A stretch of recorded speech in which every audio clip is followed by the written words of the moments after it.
Tem momentos em que a gente diz assim, nossa, mas eu não queria querer isso.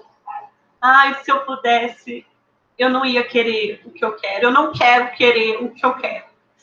E aí, quando eu digo eu não quero querer o que eu quero, né, quais são as relações entre quereres que estão presentes aí?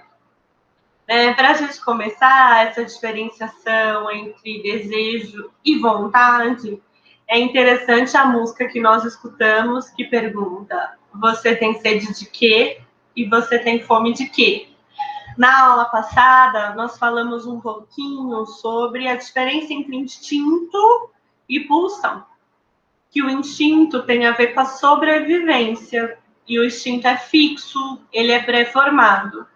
Já a pulsão tem a ver com o que nos impulsiona, e o objeto da pulsão não vai ser algo fixo, vai ser algo que vai ganhando muitas e muitas e muitas formas. Na música, nós podemos perceber um pouquinho, né, o quanto para falar do que a gente tem fome, do que a gente tem sede no humano, é muito pouco falar de instinto, né? Todos nós precisamos comer para sobreviver. Mas o que nos leva a comer, pensando em alimento mesmo, é muito mais do que a sobrevivência. Tem a ver com sabores, com os prazeres, com as companhias, com as lembranças e assim por diante.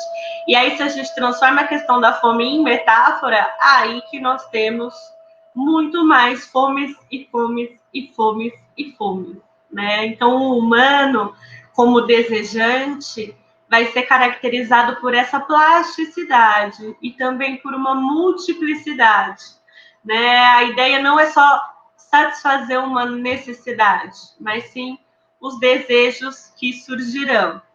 Na letra, os Titãs dizem assim: bebida é água, comida é pasto. Você tem sede de quê? Você tem fome de quê? A gente não quer só comida, a gente quer comida, diversão e arte. A gente não quer só comida, a gente quer saída para qualquer parte. A gente não quer só comida, a gente quer bebida, diversão, balé. A gente não quer só comida, a gente quer a vida como a vida quer. A gente não quer só comer, a gente quer comer e quer fazer amor. A gente não quer só comer, a gente quer prazer para aliviar a dor, né? Então, na aula passada, quando nós falamos sobre a pulsão, né, nós falamos como a pulsão ela se apoia no instinto. E então, deixa eu voltar um pouquinho, aí eu venho para a letra, depois eu volto para a letra. A pulsão, ela se apoia no instinto. Então, o instinto é importante? Sim, né? Mas ele não é tudo, ele não explica tudo. O instinto da fome faz, por exemplo, com que o bebê busque o leite. Então, o leite, ele satisfaz a fome. Mas como nós vimos na própria experiência de mamar, nas primeiras vezes, não é só a satisfação da fome que está em jogo, o prazer da satisfação de uma necessidade, mas muitos outros prazeres. Então, quando alguém se alimenta no seio, na mamadeira, existe o prazer de estar em contato com outro corpo, com o calor de outro corpo, o cheiro de outro corpo, os sons, ouvir a respiração, ouvir o coração batendo. E a gente percebeu também como há prazer na boca, né? O prazer do contato com o leite, do sugar, do mamar o leite, né, nos lábios, na língua, a temperatura, o sabor, tudo isso é prazer, né? Então a gente, quando fala sobre os prazeres humanos, não está falando só dos prazeres de satisfazer instintos, mas do que surge para além, principalmente nessa dimensão da relação entre as pessoas, né? Vou continuar lendo aqui a letra. A gente não quer só dinheiro, a gente quer dinheiro e felicidade. a gente não quer só dinheiro. A gente quer inteiro e não pela metade.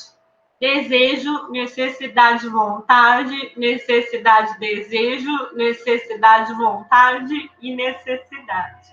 Né? Mais uma vez, quando os Titãs fizeram essa música, né, eles fizeram com 1000 finalidades e propósitos, mas não para a gente falar dos conceitos na psicanálise. Mas eu vou aproveitar o que essa música me faz pensar para a gente diferenciar necessidade e desejo. A necessidade, gente, tem a ver com a exigência relacionada à sobrevivência. E a satisfação da necessidade vai se dar com um objeto concreto, o alimento, por exemplo, e não com uma fantasia. Não adianta, como a gente viu na aula passada, quando o neném chupa o dedo, não adianta você fantasiar o alimento, né? Precisa ter o alimento para que essa necessidade se satisfaça. Então, quando a gente está falando da necessidade, a gente está falando de algo físico, da sobrevivência e que precisa de um objeto concreto. Quando a gente fala do desejo, não. Né? O desejo, ele não vai se satisfazer com um objeto concreto. Ele pode estar relacionado a uma fantasia. Então, vamos pensar na cena em que o nenê, quando ele chora, o leite não vem. Então, por alguns minutos, ele se acalma chupando o dedo. Nesse momento, não é uma necessidade que está sendo satisfeita, porque o dedo não alimenta, o nenê continua com fome. Mas ele se acalma por alguns minutos porque ele tem o registro psíquico de mamar, e aí, chupando o dedo, ele ativa os prazeres relacionados a mamar. Isso a gente chama de fantasia, você poder repetir prazeres, né, ativando os registros que você tem dos prazeres sentidos. Então, o desejo, ele não está no campo dos objetos concretos. Isso a gente pode pensar também na relação entre pessoas. Vamos agora para os adultos. Né? Quando você está com fome, e a fome como necessidade, vamos imaginar que você come uma maçã. A maçã é o objeto da sua fome. A maçã é o objeto da sua fome e a maçã, ela satisfaz a sua fome no momento em que você come. Só que quando ela satisfaz a sua fome, ela deixa de existir. Né? A sua fome deixa de existir e o objeto que satisfaz a sua fome também, no caso, a maçã. Então, necessidade, objetos concretos, externos, que satisfazem a necessidade. O desejo não. Vamos imaginar que eu desejo alguém e que essa pessoa que eu desejo chama X. Quando eu desejo X, não é X que eu desejo, como a maçã, que vai lá e satisfaz. Na verdade, o que eu desejo é o desejo de X. O que eu desejo é que X me deseje. Então, o objeto do meu desejo não é um objeto que existe concreto como uma maçã. O objeto do meu desejo é um desejo. E se é um desejo, tem a ver com a dimensão da falta, tem a ver com a dimensão da imaginação, tem a ver com a fantasia. Falaremos mais sobre o desejo mais adiante. Só que o desejo também é diferente da vontade. A vontade é o que a gente quer conscientemente, reconhece e admite. Né? Então, tem coisas que eu tenho vontade, né? E aí eu me planejo, eu me organizo, são os processos secundários. O desejo está no campo dos processos primários, como a gente viu nas outras aulas, processos primários, processos relacionados ao inconsciente. Já a vontade, os processos secundários. Então, pode ser assim, eu tenho vontade de fazer exercício físico. Então, segunda-feira, eu vou colocar o despertador para eu acordar e começar um exercício segunda de manhã. Isso tem a ver com o que eu quero conscientemente, com o que eu planejo, organizo e escolho conscientemente. Não quer dizer que na segunda de manhã eu vou acordar e vou falar, ai, que delícia, que prazer, que maravilha. Não, muito pelo contrário.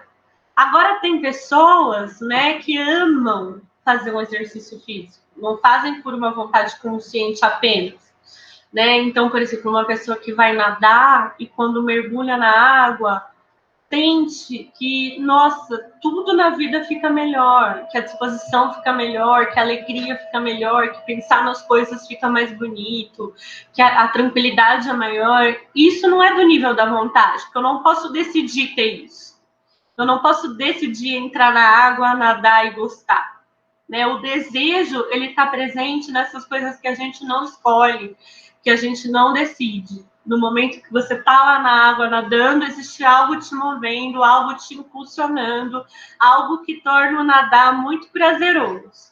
O nome desse algo é desejo. Então, a vontade tem a ver com algo que é consciente. O desejo tem a ver com algo que nos move. Lembrando que não é um objeto externo e concreto que satisfaz o desejo, como na necessidade, e sim o campo das fantasias.